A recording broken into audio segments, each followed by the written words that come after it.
Hi there, my name's Vince from mymatevince.com, and in this video today I'm going to show you an alternative to using the Xbox One Windows 10 streaming app. Now we all know you can stream your games from your Xbox over to a Windows 10 device, but even if you use a wired connection you're still going to suffer from dropouts, lag and also bad resolution.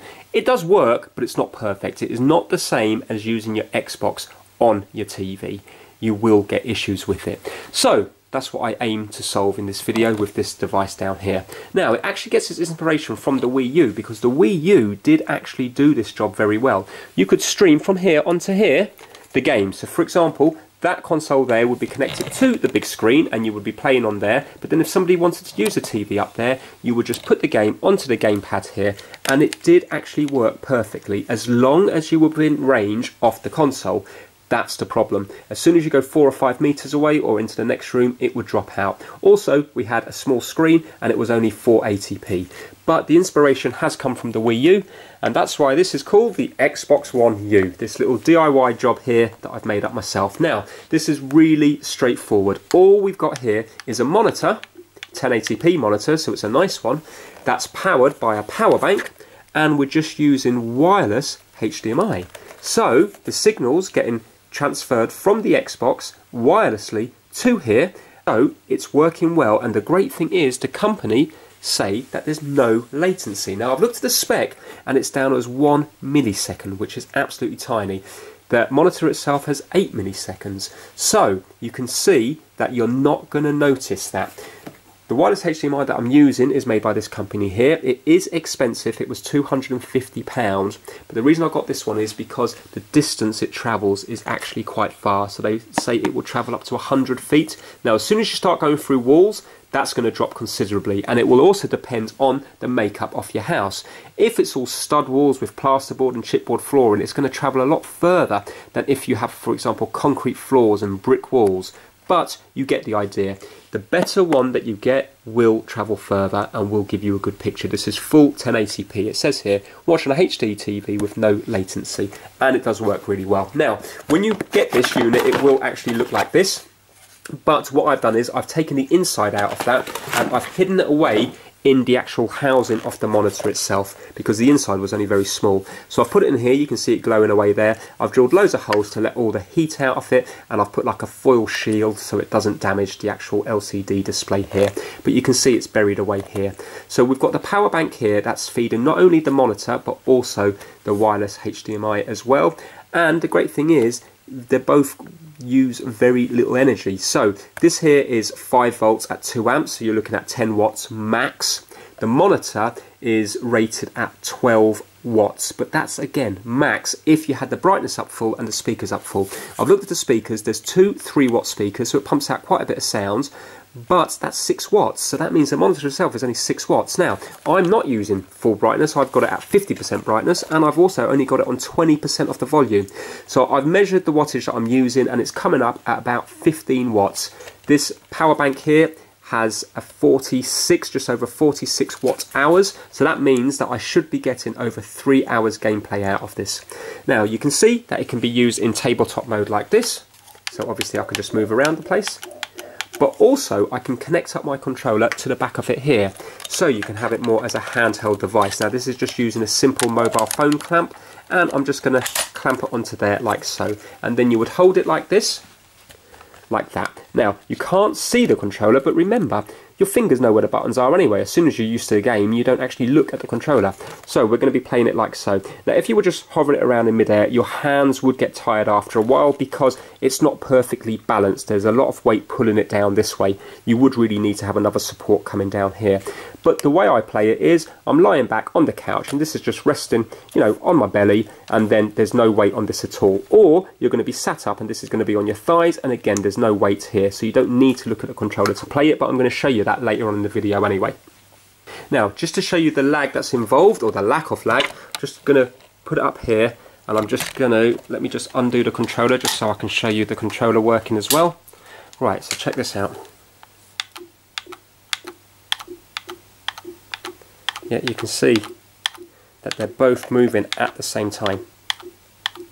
I can't notice any lag at all when I'm playing the games. I've been messing around with this quite a bit, and to me it feels exactly the same playing on this, even when I'm upstairs, because that's the whole idea. You can bring this around the place as long as you're within range of your Bluetooth controller on the Xbox One, and as long as you're within range of the HDMI wireless transmitter, then it's going to work exactly the same as moving your Xbox and your TV around the house. Okay, so if you want to do a test yourself, you can put this in slow motion and then you can see how much lag there is. Right, let me just show you the little setup over here, and then I'm going to show you a few games working. So it's really straightforward.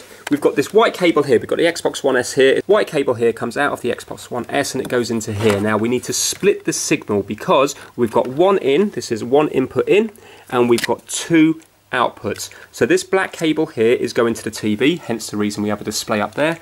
And then this other output is feeding the sender for the HDMI wireless transmitter here. So this is the sender, and then we have the receiver on our little Xbox One U over there, the handheld device. Now these both need to be powered. We've got power here feeding this USB power, and we've also got power here feeding this sender unit here. And that is as simple as that. It can be all tucked away. You can put this behind the TV if you want. If you want to move this somewhere more central in your house, you can do, because then you're going to get reception hopefully covering more, because right now we're kind of tucked away in a corner here. If I was to put this more in the center of the house, then it's going to distribute that signal evenly across the house. So play around with the positioning. Right, now let me show you a few games and you can see how well it works. So here we have it on the Xbox One U and also on the TV up there. You can see when I move it here, it's still moving on both of them.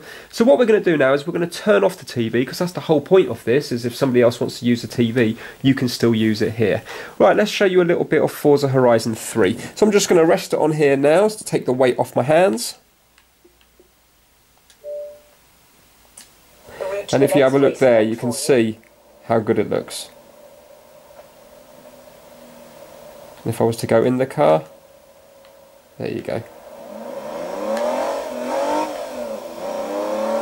Now at the moment in this game it's a little bit overcast, so that's why it's not as bright as normal. It's not the actual screen, it's the game itself.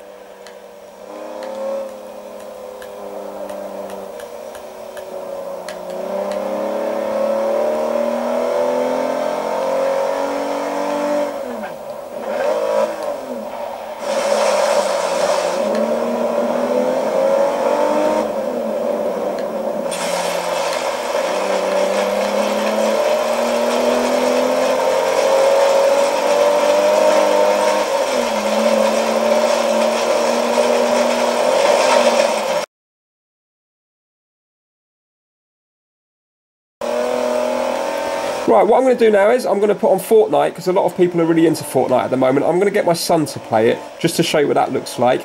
And then I'm actually going to put this setup onto the Xbox One X and show you a bit of Forza Motorsport 7.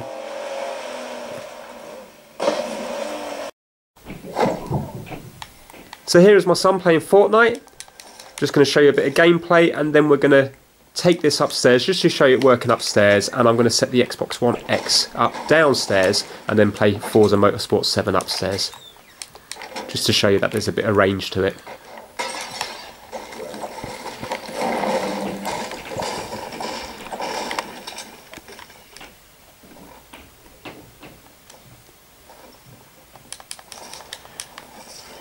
Does it feel normal, Ben? Yeah. Yeah.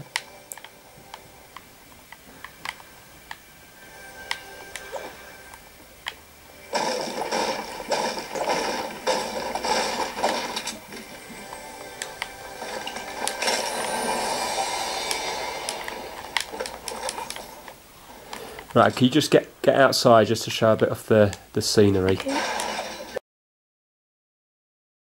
the moment this is just on 50% brightness, so it does go a lot brighter, but obviously the brighter you have it, the more battery you're going to use up.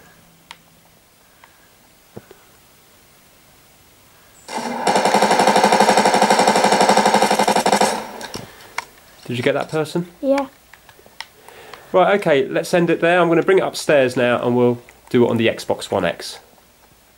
Okay, so we're up in the bedroom now and I've just got Forza Motorsport 7 set up, and this is actually running from the Xbox One X downstairs, and now I'm upstairs.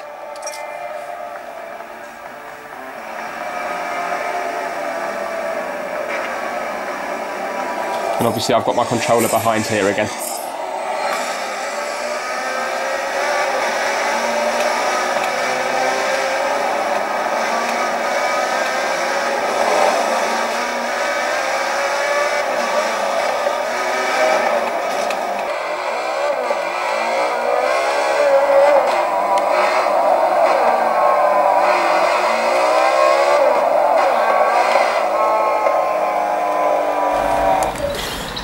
And now to end with, I just want to show you it working outside. So I'm kind of at the limit now of where this is going to work. And also I want to show you the Nintendo Switch Joy-Con. So as you can see, I've removed the controller from the back and it's just working on the actual Switch Joy-Cons. But it's very hard to set up at the moment because you have to run it through X-Aim, through the Cronus Max, and you need to run it through the PC. So it's not ideal at all.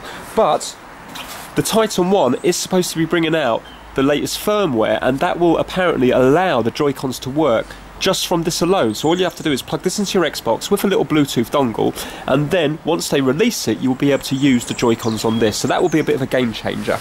Now, as you can see now, you can just see Battlefront here. And again, it seems to be working fine with no lag. Seems to be really responsive, just the same as if I'm inside playing it from the Xbox on a TV or even a monitor. That's how responsive it feels. Right, okay.